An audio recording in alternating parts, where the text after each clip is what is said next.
Hola, saludos nuevamente.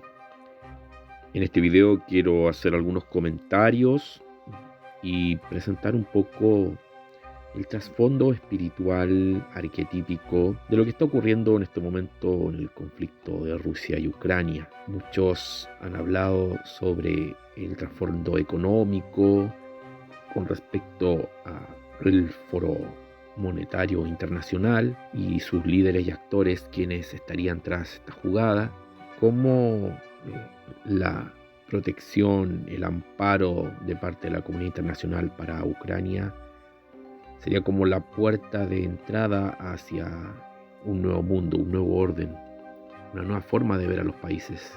Pero es necesario también conocer qué es lo que hay detrás de Rusia y este instinto aparentemente irracional y avasallador de Vladimir Putin y su guerra supuestamente relámpago iniciada en 2022 contra Ucrania para buscar independizar a aquellas regiones del país que se sienten prorrusas, una especie de buscar un amparo étnico de aquellos pueblos que no coinciden ni quieren anexionarse a Europa y a todo lo que eso significa con la anexión de Ucrania a la Comunidad Europea y todo lo que pasaría con muchos pueblos, comunidades, parte de la sociedad en Ucrania, la cual no está de acuerdo con esto.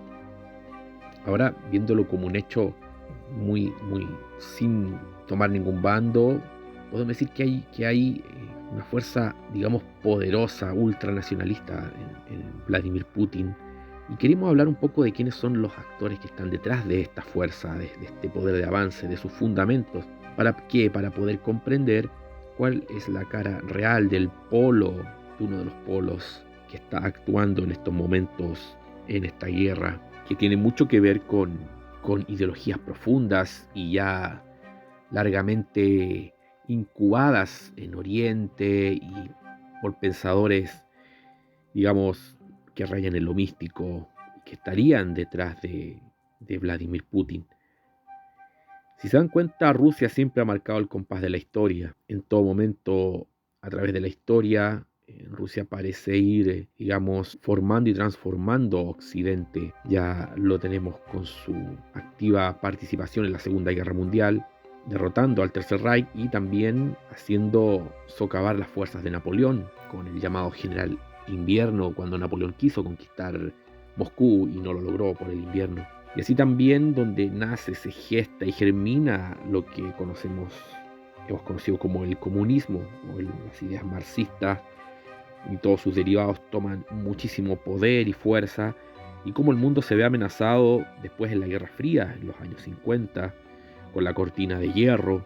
Si se dan cuenta, se han ido marcando varios compases en uno y otro modo desde Rusia, y se han dictaminado las directrices y la brújula a seguir en el mundo. Es muy interesante eso, que a veces Rusia parece para nosotros, los occidentales, no dar signos casi de vida en muchos momentos, y de repente, en cualquier momento, se despierta aquella fuerza, aquel país, aquel régimen que esté incubando ahí y todo cambia. Muy interesante eso. Sumándole lo que ocurrió con los primeros viajes al espacio y la carrera por conquistar la luna. Filósofos y místicos, esoteristas, investigadores del orientalismo como René Guénon hablan de esta gran diferencia y gran lucha que hasta ahora existe entre Oriente y Occidente, aludiendo que tras la llegada del cristianismo, la instauración de las cosmovisiones monoteístas en Occidente, la humanidad nunca volvió a ser la misma. Para René Guénon, Oriente es una especie de criatura dormida, aletargada, en constante meditación, que en algunos momentos de la historia despierta y sacude el mundo. Es el dragón que vive en las cavernas o bajo las montañas, esperando despertar. Y si nos vamos más a lo que está pasando hoy en día, hablamos también Podríamos también hacer la perfecta analogía con el oso de Rusia, que tras un largo invierno hibernando, despierta hambriento y ávido por volverse a alimentar y volver a marcar su territorio. Occidente es la continuidad, la ilusión de que todo es lineal y llega hasta un gran apogeo humano, a un gran apogeo de la civilización. Oriente, en cambio, no niega la discontinuidad, sino que asume y asevera que el mundo es cíclico, que las eras de gloria y de oscuridad y de decadencia son una parte activa en la existencia del mundo. Queremos hablar de un personaje bastante excéntrico y extraño que estaría detrás de Vladimir Putin, aunque se niega y se ha contranegado, se ha dicho que esto no es así. Pero vamos a hablar de él de todas formas y vamos a ver cómo va calzando toda esta ideología que viene, digamos, a todo vapor detrás de los ataques, los fundamentos de los ataques de Vladimir Putin a Ucrania y cómo tiene ahora el mundo en un hilo con, digamos, con otra posible ofensiva en cualquier momento. La persona que vamos a hablar es Alexander Dugin. En el capítulo anterior de este video hablamos del Partido Eurasiático y este señor es el fundador del Partido de Eurasia. Un nombre que después vamos a recordar que es increíblemente coincidente con otros escritores que hablaron también de este tipo de términos, de Eurasia. Y hablamos de Alexander Dugin. Digamos que este sería la mente maestra detrás de Putin, detrás de todas las influencias ideológicas que hay en gran parte de la población rusa, de los ideólogos y, digamos, de militares que en este momento están al mando de la guerra. Digamos, para empezar, Alexander Dugin es un analista y estratega político ruso cuyas ideas políticas han sido calificadas como fascistas.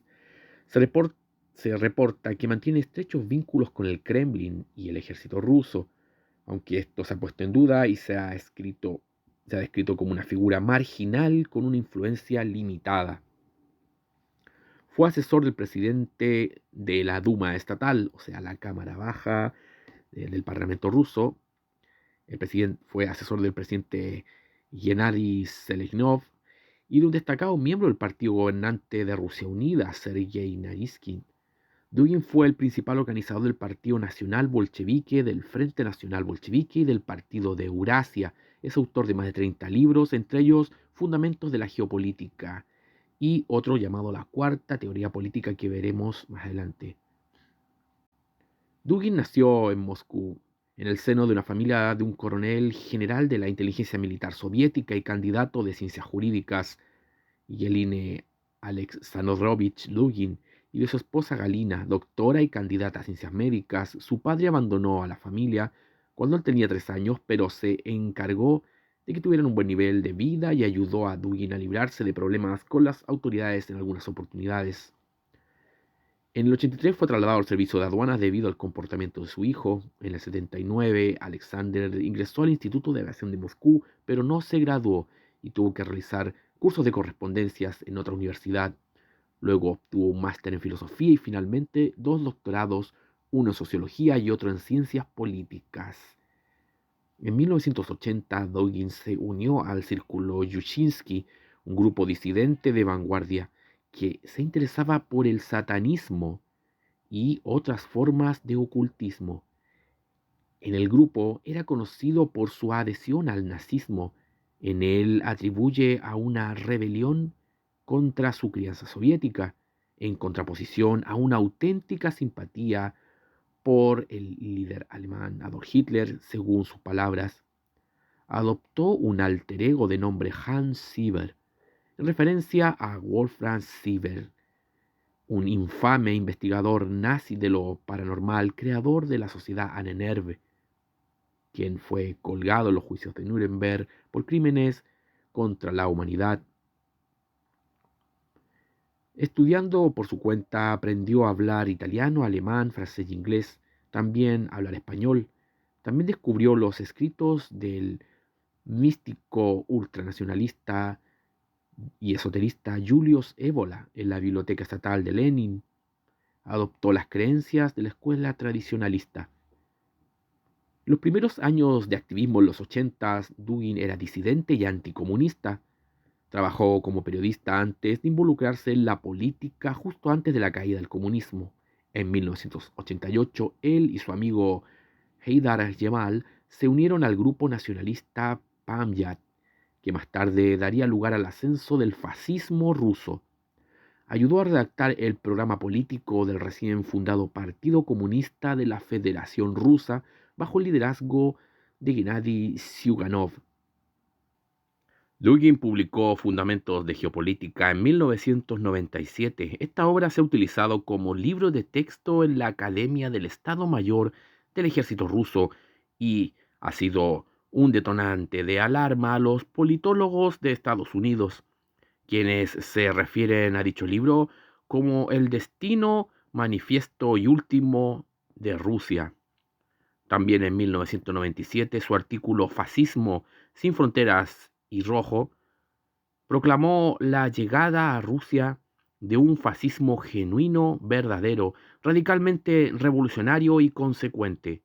Considera que no fueron en absoluto los aspectos racistas y chauvinistas del nacionalsocialismo los que determinaron la naturaleza de su ideología.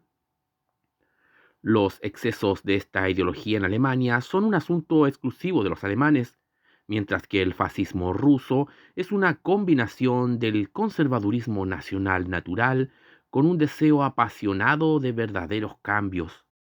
Según Dugin, las Waffen-SS, y especialmente el sector científico de aquella organización dentro del régimen nazi, la Ahnenerbe, fue un oasis intelectual en el marco del régimen nacionalsocialista. Paréntesis.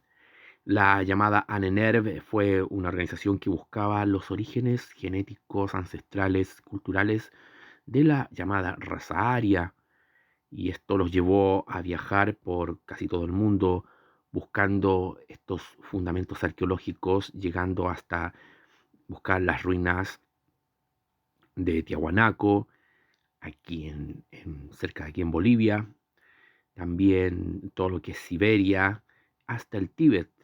Llegó la NENER buscando estos fundamentos genéticos mágicos y esotéricos de la raza aria que ellos consideraban la raza fundadora, una de las primeras razas fundadoras de la cultura europea y, digámoslo así, los orígenes de los orígenes de la humanidad.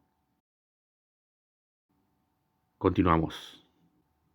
Dugin no tardó en publicar su propia revista titulada Elementi, que comenzó elogiando al franco-belga Jean-François Thiriat, partidario tardío de un imperio eurosoviético que se extendería desde Dublín hasta Vladivostok y que también necesitaría expandirse hacia el sur, ya que requiere un puerto en el Océano Índico, glorificando constantemente tanto el imperio ruso como el estalinismo.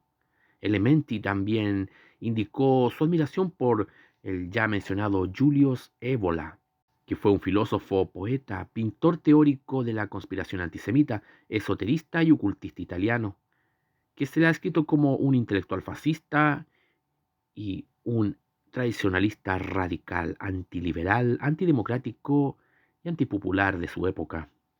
Dugin también colaboró con el semanario Dent, El Día, dirigido anteriormente por Alexander Projanov.